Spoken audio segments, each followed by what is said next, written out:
What's up, everybody? So, Sergeant First Class Greene with the Nashville Army Recruiting Battalion. Just coming at you to give you some basics on the alternate training program, also known as the currently in high school program, also known as split shippers.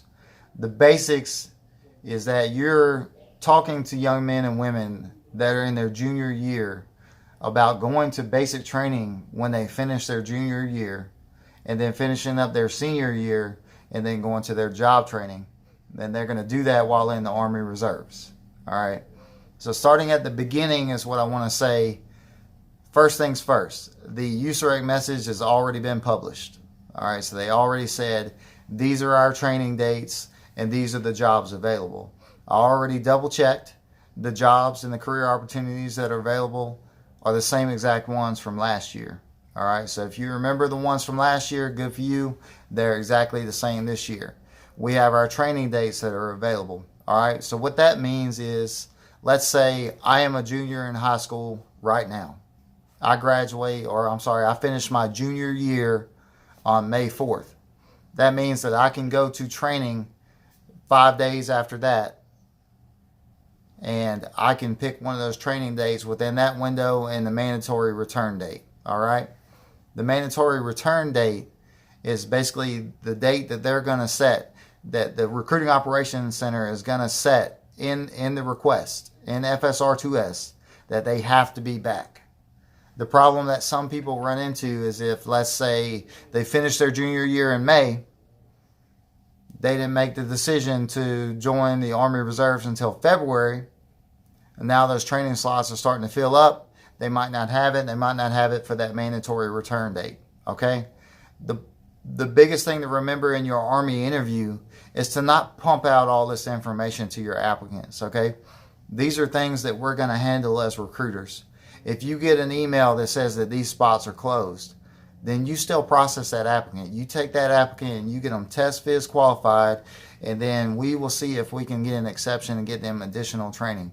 Because this last year, our battalion was able to get at least 5 more that I know of at the end of the year after they already said that training was closed.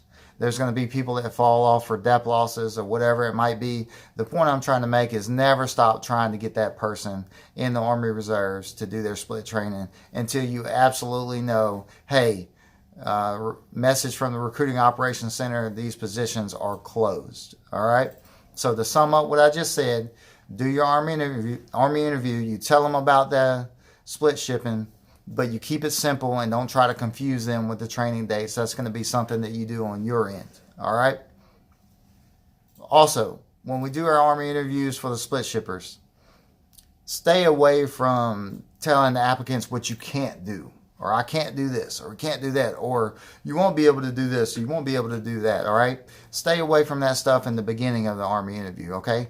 Do your Army interview and talk about split training, and trust me, when you're done, they will ask you that question, all right? If they don't, they're not interested in split shipping at all. If they're not asking you that question, I promise you that, all right?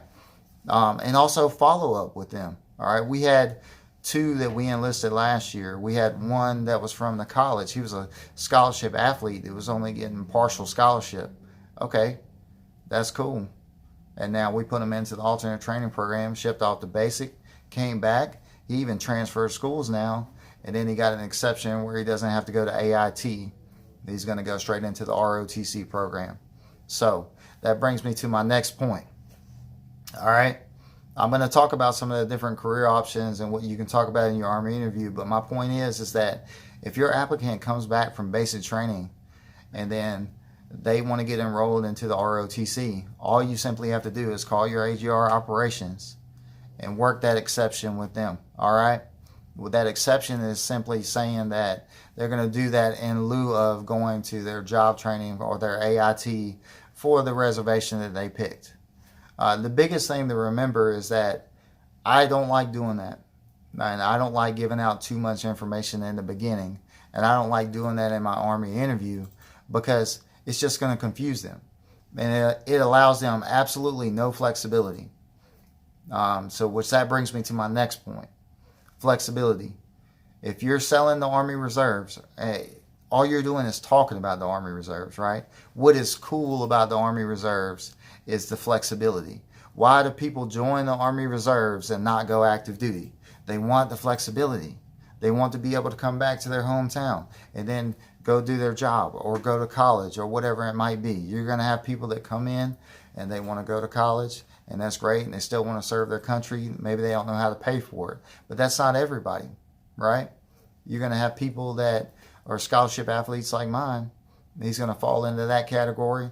He's going to come back and want to do ROTC. You're going to have people that already have great jobs, or they already have priorities, and they don't want to leave their community, but they still want to serve their country in the United States Army. So you got to be that person that can be the honest broker, and you can just bring that to them, all right? Next point is kind of at the beginning of the video. I should have mentioned this, but look, currently in high school program, alternate training program, first to contact, first to contract, period. All right? That is one of the main reasons that this program ever came out, period. All right? We need more people in the Army Reserves. How can we get them? Okay, how about this program? Oh, that sounds great. Let's do that. We can do that all day with the Army Reserves and those training seats. All right? So when everything's done, if your applicant agrees to join in the Army Reserves after you explain to them what they can do for split shipping, all right, it's basically your opportunity from there to realize that you are going to be their human resources personnel. You are going to be their training NCO.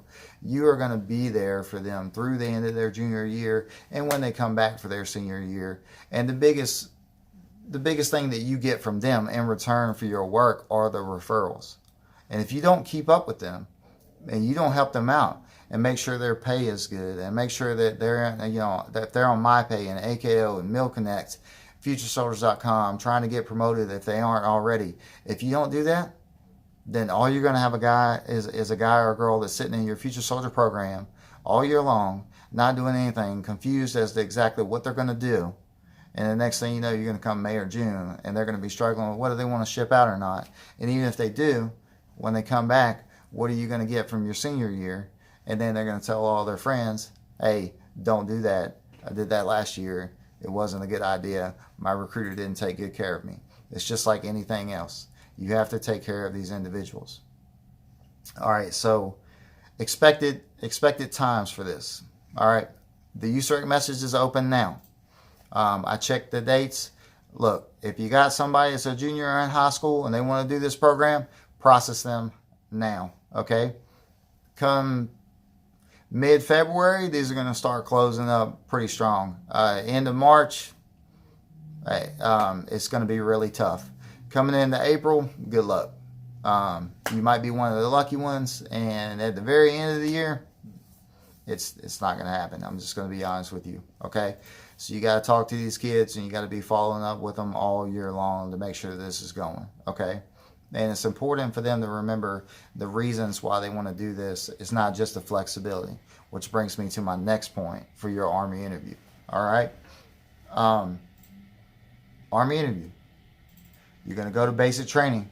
You're going to save up a bunch of money. You're going to get in the best shape of your life. You're going to come back for your senior year. You're going to look great.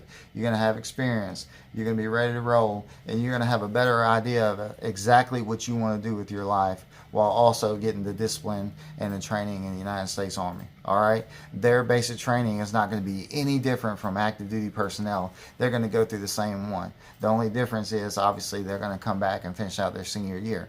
But the people that the soldiers they're going to basic training with, they don't know any different. Everybody's there together. All right? So you got to bring the heat with them, and they want to feel like part of the team just like anybody else. All right? Nobody joins the Army Reserves and says, I don't want to serve my country, or I don't want to be a part of the fight. And you better believe that when they finish their training, that they want to deploy and do cool stuff just like anybody else. Period. All right?